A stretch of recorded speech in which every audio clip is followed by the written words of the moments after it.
You've probably seen from the thumbnail that I received a whopping $61 in dividend income in 2021. Regardless of how much I received, I'm glad that I started then. Here's the thing, waiting will not make you any better prepared or more ready to start investing. You probably won't have more money, probably wouldn't have learned more about investing. So the trick here is to actually just start. And so that's why I've been sharing my journey with you.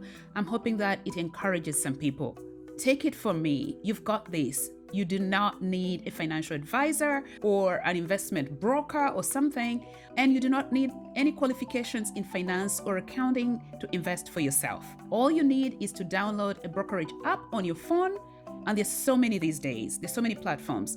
Think Wealthsimple, Questrade, Robinhood, Webull, Moomoo, M1 Finance, and most brokerage actually offer free trading, especially in ETFs. If you're investing in exchange-traded funds, which is a kind of mutual fund or index fund, a basket of stocks, you will probably not pay any commission for investing on any of these platforms. I don't pay anything for investing in ETFs on my brokerage. I invest with Questrade. So 3 years on, I'm here to encourage you to get started. And today, my only regret was that I didn't start sooner. Within less than 60 days of opening my brokerage account, I had my proof of concept. I was receiving dividend payments. They were minimal, but I was receiving dividend payments. And the rest, like they say, is history. So before we delve into the numbers, here are a few quick tips for you. Start before you're ready, because you'll never be ready to get started. Waiting will not get you any smarter. So do some research, download an app, and start by putting in it $5 or $10 and purpose to put in it whatever you can afford every week or every month, and you'll surprise yourself at how quickly you'll make progress. Tip number 2, start by investing in index funds, ETFs, or mutual funds. These are all baskets of stocks, individual stocks put together by different investment houses or financial professionals. So they've done all the dirty work for you. They've analyzed the stocks. They've set criteria that most of these stocks should meet in order to be added to this basket of stocks. I mostly invest in ETFs. Secondly, because they are a basket of stocks, they're highly diversified. So unless you are investing in a sector-specific ETF, for instance, an ETF or an index fund that tracks a utilities sector or energy sector or a financial sector or technology, most ETFs are very highly diversified so that risk of the stock market is minimized. In fact, the best kind of ETFs to invest in would be those that track the entire stock market. Like VTI, it tracks the entire US stock market, or XIC, it's by BlackRock, ETF that tracks the entire Canadian market, or ETFs that track or index fund that track the S&P 500. The S&P 500 is an index that tracks the 500 most valuable companies in the US. Last but not least, invest consistently, regardless of the amount. Whether you're investing $5 or $10 or $20, it's not so much about the amount that you're investing, especially in the beginning, but the consistency, because you're building a good habit. In fact, the trick is to automate contributions into your investment account from your checking account. Set it up such that money is moved from your checking account straight into your investment account the day after your paycheck hits. Now, a bit of housekeeping before we look at the numbers. If you enjoy content like this, please consider liking this video and subscribing to my channel. It encourages me to continue making these videos. I'm hoping that by sharing my investment journey, I'll encourage people who are afraid, who think they're not able to do this, to invest for themselves. I was encouraged by watching other people share their journeys. Also remember, I'm just some random person on YouTube sharing my investment journey. This is not financial advice. You need to do your own research. This video is meant for entertainment and education purposes only. Now, let's look at the numbers.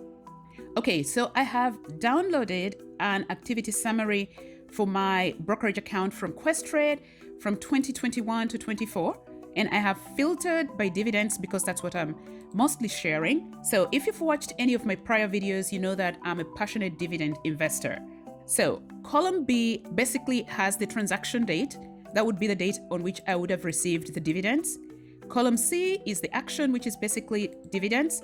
I also have other actions on here, like buying, purchase of stocks. I have some summaries on here. You can see buys and so on. But the focus of this video is on dividends. So I have filtered by dividends only. Column D is tickers. Tickers are codes by which stocks trade on the stock market. For instance, the ticker symbol for Procter & Gamble is PG, Royal Bank of Canada is RY, TD, Toronto Dominion Bank is TD, the ticker symbol for Visa is V, Johnson & Johnson, J&J, and so on. Column E is the description of the stock. Column F is the quantity or number of shares that I hold for which I was paid a dividend. Column G is the net amount I would have received. Now, I like investing on Questrade because the platform allows me to hold stocks, or investors on the platform can hold their stocks in the different currencies in which they are investing. So for US dollar stocks, you can hold all your stocks in US dollars and your dividends are paid in US dollars, and so is the case for Canadian stocks. So column G has net amounts received in the respective currencies, in Canadian dollars or in US dollars. Column H is the currency. So you'll see, I have either Canadian dollars or I have US dollar dividend payments, US dollars. Column I says all card in the title. I have converted all US dollar dividends into Canadian dollars so that we are comparing apples to apples. So we're working with a single currency. K, just the activity, which is dividends. Now, my portfolio on Questrade is made up of 3 different accounts. I have an individual RRSP account on Questrade. So an RRSP account is the same as the 401k. And then I have a TFSA. The TFSA is equivalent to the Roth. And I have, of course, a taxable account, basically just a margin account. So this is the full summary of all dividends that I have received since 2021. Now, let's look at the numbers by year. So in 2021, as I indicated on the thumbnail, I received $61.90. And as you'll notice from the tickers, most of my stocks are ETFs, exchange traded funds. VTI is the Vanguard Total Stock Market ETF. It tracks the entire US stock market. I had 25 of those. So you can see that in 2021, all my stocks were ETFs. I did not have any individual stocks. But look at the net amounts here. And here in column G, you'll see that I was receiving amounts as little as 8 cents in dividend income, 16 for this ZEG Bank of Montreal Aggregate Bond ETF. I had 4 and I received 16 cents. So I received $1.62 for 20 shares. And so that was in 2021. For 2022 was the first full year of investing in my portfolio on Questrade.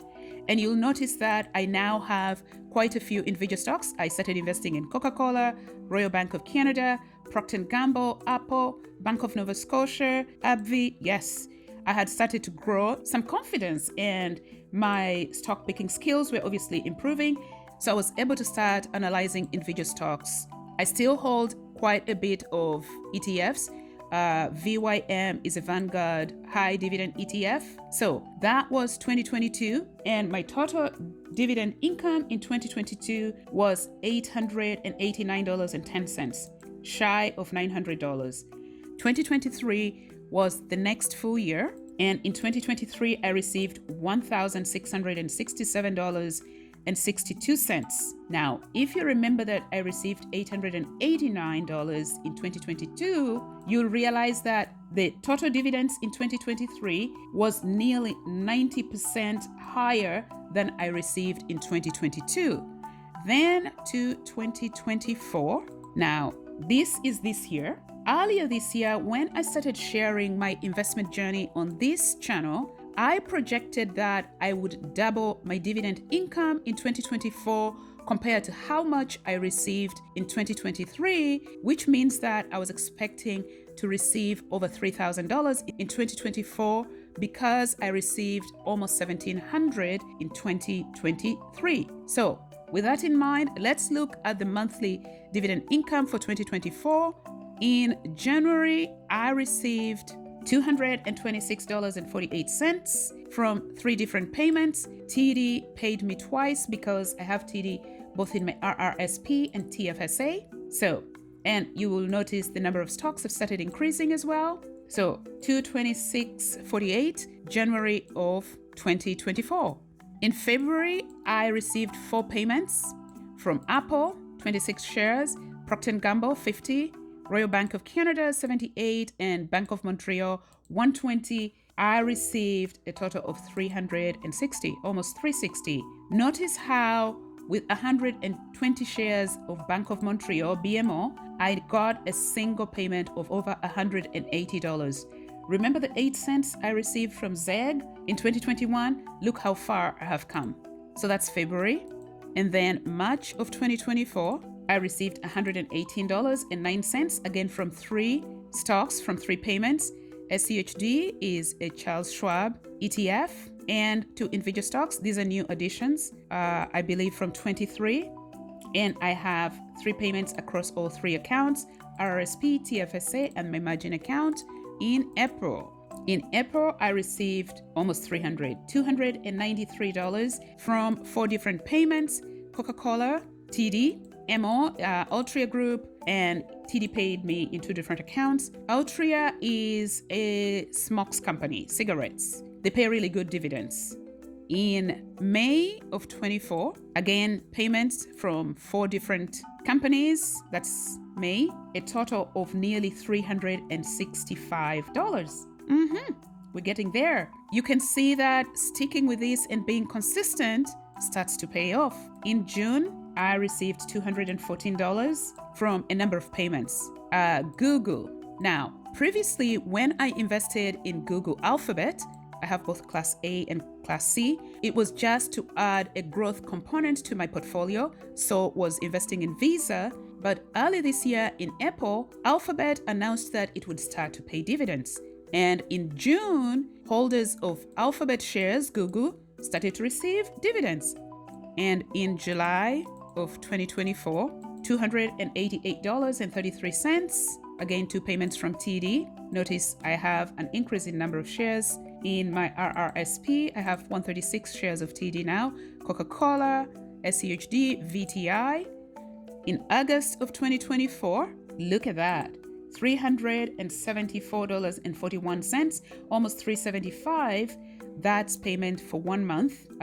You'll notice that I still have 120 shares of Bank of Montreal, but now I'm receiving $186, up from $181. So there must have been an increase in dividend payments by Bank of Montreal. Yes, I benefit not just from dividend payment, but also from dividend growth. You'll also notice that most of my stocks are blue chip dividend stocks. Blue chip stocks are stocks of large, well-established companies that are very dependable dividend payers, including some of the other bigger companies like Procter & Gamble, Johnson & Johnson, Coca-Cola. I love those companies because I am not a big risk taker. I'm also looking for income from the stock market. September, $245 from so many different stocks. Yeah, about 6 different payments. Actually, those are more than 6 payments, but about 6 different companies. Because Google paid 3 different times and Bridge twice. So that's September, a total of $244.70. And in October, I received about $260 from, again, 4 different companies. TD paid twice again in both my RRSP and TFSA. VTI, I still have just the 9 stocks. And finally, November. Look at that. I finally break the $400 mark in a single month payment. So it's been slow coming, but I'm finally at $425 in 1 month of dividend payment in 2024. I am very optimistic that I will have more than this in 2025. So collectively for 2024, for the first 11 months, knowing that we are not yet in December, I have received a total of $3,168 in dividend payments in 2024. And I'm expecting some really good payments in December. So at this time, there is no doubt that my projection of beating $3,000 is going to be a fact in 2024. And I'll come very close to doubling how much dividends I received in 23. Again, I'll project at this time that barring any unforeseen circumstances, I will double my dividend income in 2025 as well. But at this time, let me share with you my dividend tracker. Let's go and update it with the dividend income for November because I haven't yet done that. Now, let's look at my dividend tracker. Here we go. you'll see it starts in column C in 2021. And I started investing about October. So in October of 2021, I only received $1.62, and November $3, less than $4. And then look, December was exciting because close to $60 in 2021. But that now, so the $61.90 is all that I got in 21. But now this pales in comparison to what happened over the last 3 full years. In 2022, again, you will see $889.10, which translates to $74 per month. Now, you're going to say that's very little income, but remember, if I didn't invest, that's money I wouldn't have. That's gas for me for a whole month. And that was 2022. Look at the progress we're making in 2023. Total income for the year from dividends, $1,668. And that is equivalent to $139 per month. That's progress. Look at month-over-month progress. For July, for instance, $52, $230, and $288. Look at August, $74 in 2022, $169 in 2023, $375 in 2024. So anyway, let's enter the dividend income for November 2024, which was $442.81. There we go, voila, $3,168, which is equivalent to $264 per month. Monthly income, passive income. I don't have to do anything. I just have to keep on investing and I keep on receiving this.